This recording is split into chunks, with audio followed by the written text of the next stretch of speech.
اینها دعوت میکنن به راهپیمایی به ضد کی و به طرف کی، طرفداری از کی. Support me? What they support me? The Iranian, some Iranian people are supporting me. در مقابل لا قصاص دعوت به شورش میکنن. The young boy crying in the street and terrorized by the people, by the mullah. ما از مرگ نمیترسیم و شما هم از مرگ ما صرفه ندارید. Pouco mais de um ano após a vitória da Revolução Islâmica do Irã, em 1979, na manhã de 10 de julho de 1980, forças da Guarda Revolucionária Iraniana levantaram um ponto de checagem nos portões da base aérea de Nuzi, na cidade de Hamadan, a 340 quilômetros de Teherã. Em poucas horas, a guarda prendeu e interrogou grupos de paramilitares que chegavam à base. Era o fim da conspiração Nuzi. Então vamos saber mais sobre esse episódio, mas antes de continuar, se você gostou até aqui, se inscreva no canal A Ressala, curta e compartilhe com os seus amigos.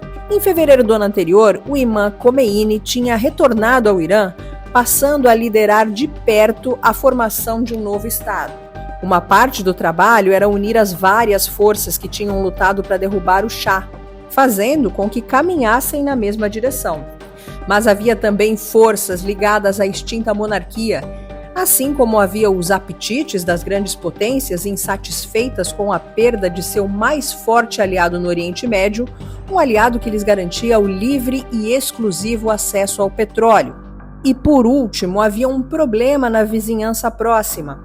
No Iraque, a frágil presidência do general Ahmed Bakr chegara ao fim e desde julho de 1979, Saddam Hussein tinha assumido em seu lugar com poderes absolutos, anunciando ao mundo uma suposta preocupação com o aumento da influência xiita.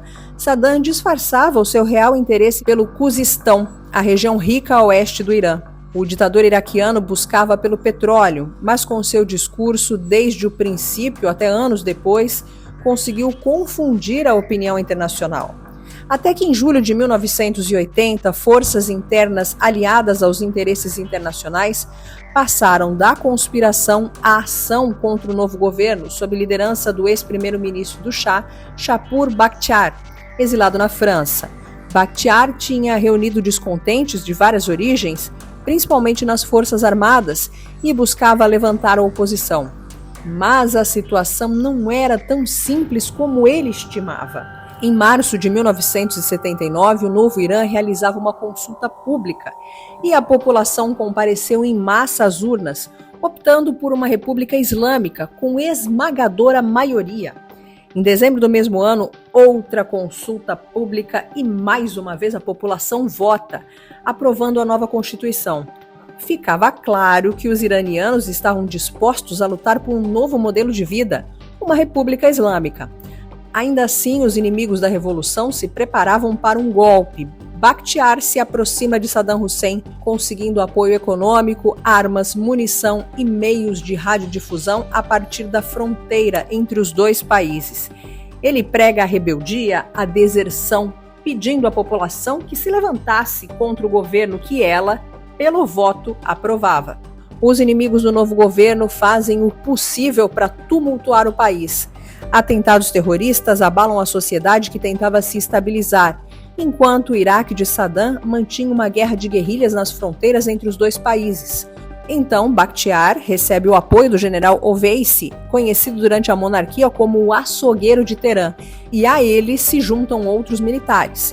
A organização para o golpe tinha requintes, ela se dividia em células secretas. Tinha um ramo militar, um ramo civil e um terceiro grupo, responsável pela sustentação econômica.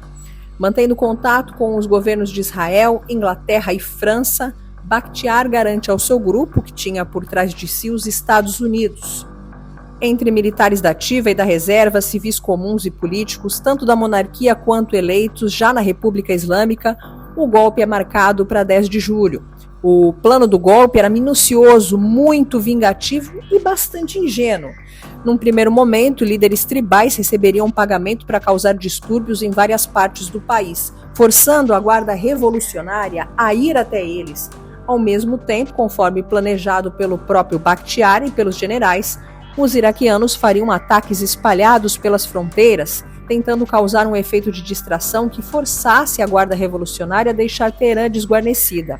Enquanto isso, em pequenos grupos, paramilitares viajariam para próximo de Nuzi com o propósito de tomar a base, enquanto outro grupo de pilotos deveria se reunir em Teherã, e lá esperariam no Parque Lali até que alguém fosse ao seu encontro para levá-los para Nuzi.